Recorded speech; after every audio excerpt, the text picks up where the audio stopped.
20 अप्रैल को जिला मुख्यालय में पहली बार काजू एवं कोको विकास निदेशालय कोचीन केरल एवं कृषि कल्याण मंत्रालय भारत सरकार नई दिल्ली के मार्गदर्शन में बालाघाट में काजू उत्पादन पर एक दिवसीय कार्यशाला का आयोजन किया गया।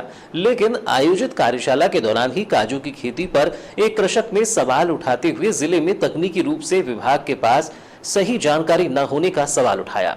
हालांकि इस दौरान उपस्थित विशेषज्ञ ने कृषक के सवाल पर जवाब तो दिया, लेकिन कृषक असंतुष्ट नजर आया। बालाघाट जिले के किसानों की आय को दोगुना करने के उद्देश्य से काजू और कोको विकास निदेशालय केरल कृषि एवं किसान कल्याण मंत्रालय दिल्ली के द्वारा गुरुवार को बालाघाट मुख्यालय में काजू खेती उत्पादन पर एक दिवसीय कार्यशाला का आयोजन किया गया था, जहां उपस्थित विभागीय विशेषज्ञों के द्वारा काजू की खेती को बढ़ावा देने पर किसानों को जानकारी दे रहे थे। लेकिन इसी दौरान वारासिवनी जनपद क्षेत्र से पहुंचे कृषक एवं पूर्व जनपद अध्यक्ष वारासिवनी किशोर अमूले ने कार्यशाला के दौरान ही कृषि विज्ञान केंद्र और उद्यानिकी विभाग के विशेषज्ञों से काजू उत्पादन के बाद काजू को साबुत निकालने की विधि के बारे में पूछा, जिस पर विशेषज्ञ द्वारा विधि बताई गई, लेकिन उक्त विधि से किसान संतुष्ट नजर नहीं आए और उन्होंने बेफर कर कहा कि इस विधि से काजू टूट जाता है और फिर वह बाजार में बिकने लायक ही नहीं बचता है, जिससे किसानों को काजू की खेती के बाद भी उसकी बिक्री नहीं कर पाने से नुकसान उठाना पड़ रहा है।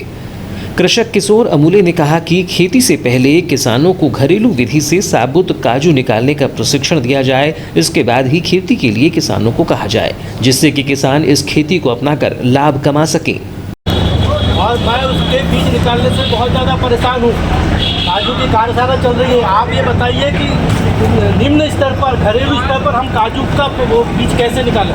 प्रोसेस कहीं हम लोग नहीं लगा सकते।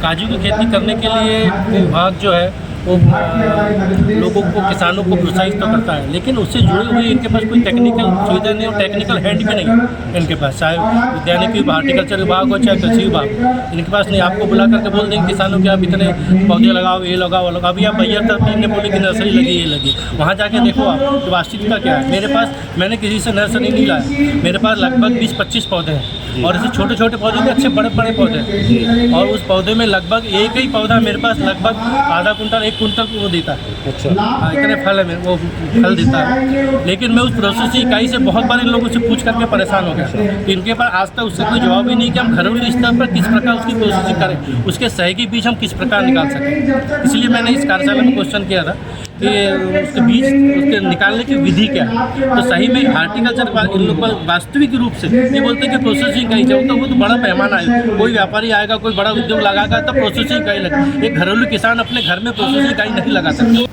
वहीं कार्यशाला के दौरान किसान किशोर अमूले के सवाल के जवाब पर विषय विशेषज्ञ ने काजू को साबुत निकालने की विधि भी बताई, लेकिन किसान किशोर अमूले फिर भी असंतुष्ट ही दिखाई दिए।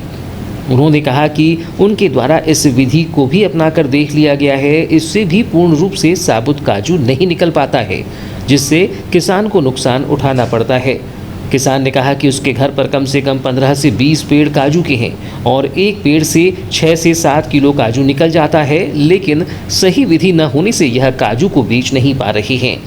वहीं उन्होंने यह भी बताया कि हर किसान प्रोसेसिंग यूनिट नहीं लगा सकता है, इसलिए इस तरह की खेती पर कार्यशाला से पहले विधि को समझाया जाए। वो तो बहुत ज़्यादा परेशान हो जाते हैं, हम तो उसको रेत में गर्म करके भी निकालते हैं। अच्छा। जैसे अभी बताया कि कुकर के भी निकालते हैं, पर एंड टाइम पे उसको काटना पड़ता है।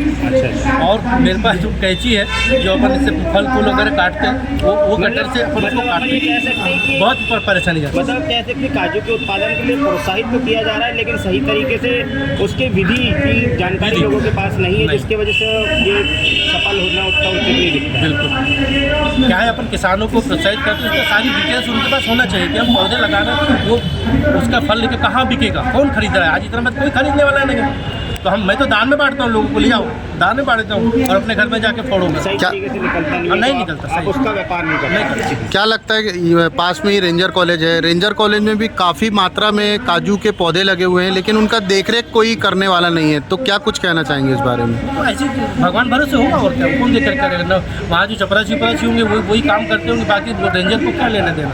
शासकीय विभाग उसकी तरफ से शासकीय विभाग उसमें से ले या हार्टिकल्चर उसमें से ले कि फल तोड़ करके उसको कहीं ये करे और उसकी प्रोसेस इकाई में उसके फल निकाले तो फायदा आम लोगों को मिलेगा या किसान को उससे फायदा होगा। लेकिन अभी तक अपन ये मान के चले कि किसानों को उस क्षेत्र में बढ़ने के लिए बोला जाता है, लेकिन फायदे की बात अभी तक